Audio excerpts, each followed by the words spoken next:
Hello and welcome back to the Ross and podcast. This is episode 5 and we have a new guest, my mom. So this is a nice episode of Ross and Mom. Mom, please introduce yourself. Thank you very much, Ross. My name is Jane Moores and I am the mother of Ross Moores, and I'm very excited to be invited onto your podcast. It was Ross and Dad, and so now I'm excited that it's Ross and Mum for a podcast. Yeah, I think it's going to be a great time. Going to have much fun in this. So, Mum, what did you get up to this morning? This morning, as you may have known, we have a little swimming group.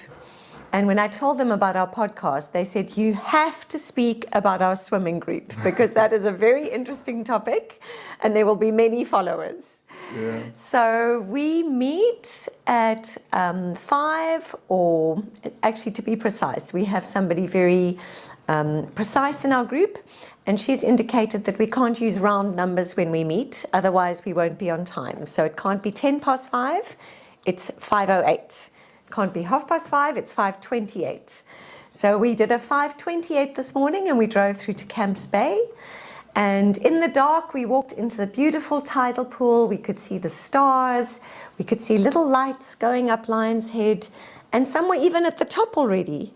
Wow. So it was just refreshing to be in the ocean, to be able to see the sunrise and experience that, and then drive home to our favorite coffee shop. Yes. Alchemy Coffee Roasters, which is the ultimate end to any swimming adventure.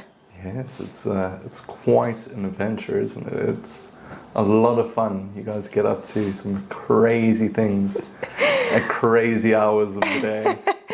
Well, maybe people feel like it's a crazy hour.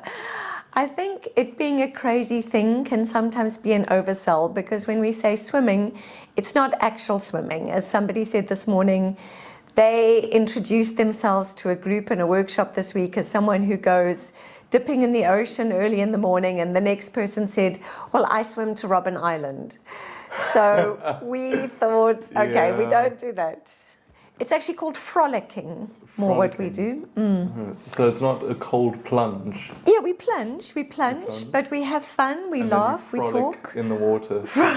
Frolicking best Instead of on the hills, describes. you're just frolicking in the water. We're not swimming up and Rolling down. waves. There's no goggles, there's no swimming cap. We are merely enjoying the sunrise in the cold ocean. Sounds like a wonderful way to start the day. It is, and I need to say a couple of our records. I think our record temperature in the ocean is 8 or 9 degrees. That's Celsius. And For the few watching who don't use the metric system. And our record for being outside before we go in is 2 degrees. That's, wow. I know, and it's a wow for us. That is very cold. But there's someone else in our swimming group who was also in Canada for a while with -40. So again, it's wow for us. It may not be wow for everyone else who's watching. Yeah, maybe. I can't imagine being in the Arctic Circle. That must be rough, trying to go for a cold plunge. Freeze as soon as you step out the door. Yeah. So we haven't frozen as soon as we've stepped out. I do need to say that we've also become quite creative.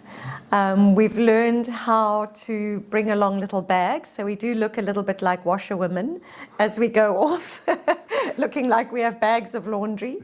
And we've learned how to get changed very quickly in parking lots afterwards. We do have one member in our group who reminds us no dilly-dallying. Of course. And we do also have another very creative member who, during load shedding, when we would go to Melkbos, and it would be completely dark, there'd be no light, winter, and we'd go into the sea. We once came out and we couldn't really see where the car was afterwards, and one of our members did twist her ankle trying to get off the beach again into the parking lot. So one of our most creative members brought along little fairy lights, put them on the dashboard, took another string of fairy lights, put them from the car leading down onto the beach, so that after our swim we could actually see where to go out and where the car was. Yeah, you just need to remember to pick them up again afterwards. Yes, yeah, that we did. No, but that is quite a great thing. Yeah, the cold water has. Well, you've come with us, Ross. You've come with us. Plenty of times. And what do you think about it? I think it's lots of fun. I think that the hardest part for me is getting up at 5 a.m. or sometimes earlier. Yes. But besides that, it's a great time. Yeah, I think we feel like It's definitely worth it. Yeah, it is worth it. You have that exhilaration afterwards. Yes, you get a bit of a high. You do, and apparently it is the same high as one would get from cocaine. I have not tried cocaine, but apparently I've not done formal research. But we do have medical sources that tell us it's that same high. You just don't get the drop afterwards. So if there's anyone out there who's wanting to switch, live in cold water the whole time. go for a regular cold plunge to get your high, your fix. Yeah. No, it's great, and it is. We are fortunate enough to be in Cape Town, which has some great views as well. Yes. And another thing that you like to do in nature is sometimes gallop along. Gallop along on a horse. Yes, I must say it hasn't been quite the speed of a gallop recently. More of a walk or a trot. I've just started again. I think Dad was very kind and said for my most recent birthday, 50-something, that he... Hard to believe, I know. Yeah, no, but you look like you're 35. Only a son can. Yeah, thank you. So he said, Jane, if you don't start horse riding again now, 10 years' time, it might be too late. And so stop saying you want to go horse riding. So he sent me off for a lesson for my birthday. And so I think I'm on lesson number 7 now, doing little jumps, cantering. And yeah, I have an amazing teacher. And it's not long, but it's definitely, I feel the muscles a lot more than I did when I was riding as a teenager. Let me say that. I can imagine. It's one of the things that comes at you with age. Again, 30-something, so. Yeah, of course. But I think it's about starting the day with something adventurous, starting the day with nature, with something outside, which I find so inspiring, and it makes me feel like I've already had a holiday before the day started. And I just love that. That is quite a thrill. Yes. It sounds like a great idea. Maybe I should do that. Yeah, Ross, you are welcome. And as I say, you do come sometimes, and we've pulled along some of your friends at times as well. They've also enjoyed it. Every now and then when they feel guilty for not spending enough time with you. I need to keep a little list. Just rope them in for a nice early Or if it's a birthday, people are obliged to come on my birthday. Of course. Yeah, exactly. Yes. So it is that social aspect as well. I think the fun is driving off and laughing all the way there, getting back and laughing all the way back as we slowly heat up, as we kind of, drink our hot drinks. And yeah, so I think it's, I know that part of, that Blue Zone, those people, the people is it Blue Zone? The people who live really long and are really healthy and... Oh, I've heard something like that. Yes. So one of the aspects that is apparently really important and contributes to that is community. And so here in these situations, we combine community and being social, along with our adventurous sports. So we've got all the components in there: nature, people, adventure, fitness. Yeah. And a great coffee afterwards. Yes, and you know that, Ross, because you are a barista. I am a certified barista, yes. Have great deal of fun with it. Yeah, exactly. And your... works of art are becoming more and more defined. Yeah. I was really impressed the other day. It's not the best, but... I can definitely see an improvement. Thanks.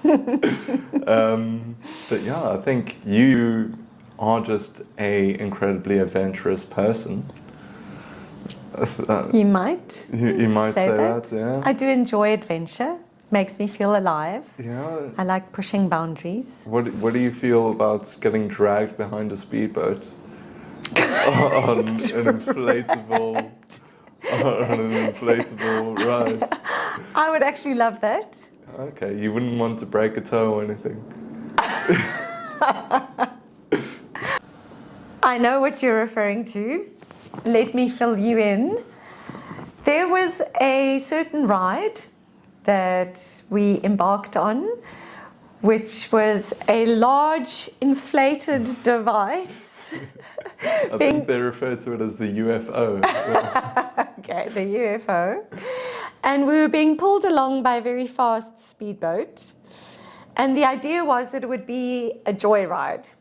And it was a joyride. And at one point, some of the joy was interrupted when we went around a very sharp corner. And a certain brother landed on top of another certain brother. And that certain brother landed on top of my toe, which I later found out actually got broken in that incident. But we were so intent on continuing to enjoy the ride that I was encouraged to minimize any complaint so that we could still enjoy another full 10 minutes, which I must admit I also wanted to really do. So yeah, that was really, really fun, Ross. I did enjoy that. Yeah, and you've done a bunch of other adventurous things as well. Gone zip lining through mountains. Zip lining, that was because of you. You introduced me to that, I think, and we've Sort gone a of. couple of times, when your birthday, when you can go 'cause free. It's free to go on your birthday. Yeah, so then we go zip lining, Of love that. course. And you've gone paragliding. Paragliding, love that. It was a little nerve-wracking because as we were running down the mountain You almost to didn't take off, we took off a little, and then we landed again. And then I thought, are we going to run down this entire mountain? But luckily, we did take off again. And that was super fun. And then we did the kind of little corkscrew turn above the sea and landed there in Sea Point. So really loved that. And skydiving. Skydiving, yeah, that's the ultimate. Oh, you are just full of adventure. Ross, I love your encouragement. And can I also say that you have done all of these things as well? I haven't done paragliding. Adventurous son. I haven't done paragliding. Oh, didn't you go? No. Oh, I forgot. So you are more adventurous than I. A few more years ahead of me, you've still got time. Yeah, that's true. That's true. I can still catch up. I mean, you're not even double my age, so.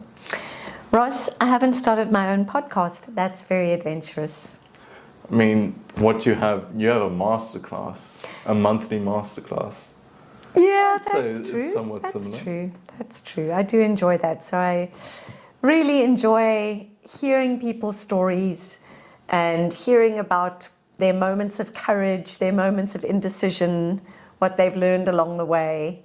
And that I really find very rewarding, to help people just relax and remember their story. And the people who listen always go away with something that they feel they can learn and they can add to their story. So yeah, it really is rewarding. I do love it. Yeah, I think it's a great thing. Community, social engagement, Yeah. just helping each other, enjoying each other's presence. Makes for a great time, makes for a great adventure. There we Great- go. a We're great just not in story the to water and we're not on a horse. Not on the water, And we're not not on a jumping horse. off a mountain. Or out of a plane. Exactly. Community also works when we're on a Zoom call. Exactly. Yeah. Yeah, I think it's a great time. And you've been an organizer of quite a few community events, some street braais. Thank you, Ross. I don't feel I can take credit for the street braais. I think another aspect of adventure is also being willing to go on other people's adventures. And I feel very lucky to be married for 31 years tomorrow. Yay! To a that the wonderful date? man. Wow. Yeah. Yeah, tomorrow's 1st of April April. Fools. We were no fools about getting married. Yeah, it was a discounted price because people are superstitious. So, but yeah, I feel very lucky to be married to somebody who's very adventurous and comes up with ideas spontaneously of what we should do. Like, remember that time we went to go find the Southern Lights in the middle of the night? Oh, yes. What was it? The Aurora Australis. Yes, and we all jumped in. We jumped in the car, drove like an hour and a half, 2 hours away, Yeah. sat on top of a mountain and saw the Southern Lights.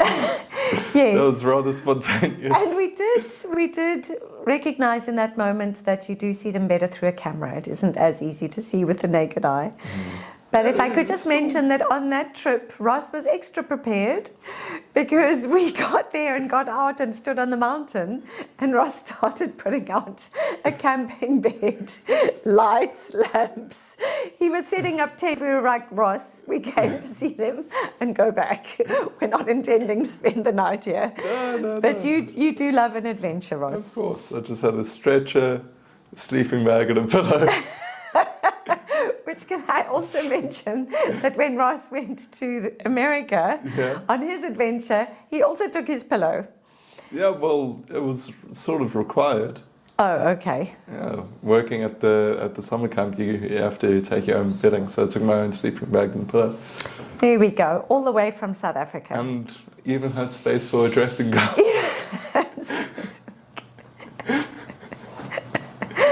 Most important items for going to another country: pillow, sleeping bag, dressing gown. Yeah, it's because we weren't able to fit in medicine and everything else in one bag. So I ended up, needing to take a second bag. But you didn't regret it. No, not at all. I used that thing quite well. It was a great addition. Love it, Ross. I love your sense of adventure, and I do have to say that when we are traveling or away as a family, Ross usually pops up with some new adventure that he's going to do. For example, when we were in Munich and we were like, okay, we're going now. Ross says, no, he's going off to go and play rugby. We're like, you're going off to play rugby. He's packed all his rugby togs. He's got all of that with him. And off you went to go and practice with I don't know who. With the Munich Rugby Club. There we go. Never a dull moment. Never afraid to step in, step out and try something new. I love that about you, Ross. Oh, I think I get that from her, though. Maybe a combination, Dad and I. Yeah. Yeah. Although I'm sure some people looking at this might recognize where I get my hair and my eyes from. Hair, eyes, and we do need to mention that we have a small wire-haired terrier called Stubby, and he has the same hair as Ross and I. Well, okay. I wouldn't go... If I'm being serious, I wouldn't go that far. His hair is quite a bit shorter than ours. But shorter, similar style. Yeah, well, it's a lot curlier than ours as well. But alas, it is as messy as ours. We can say that without a doubt. Yes, yeah. But I think it shows our sense of adventure. Our hair is a reflection of our attitude to life. And I do find that with people.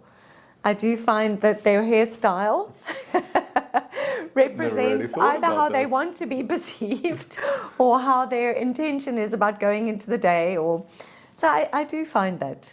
It's like people say that you get a dog that looks like the owner. I think there's a lot to be said for hairstyles as well. Oh, maybe.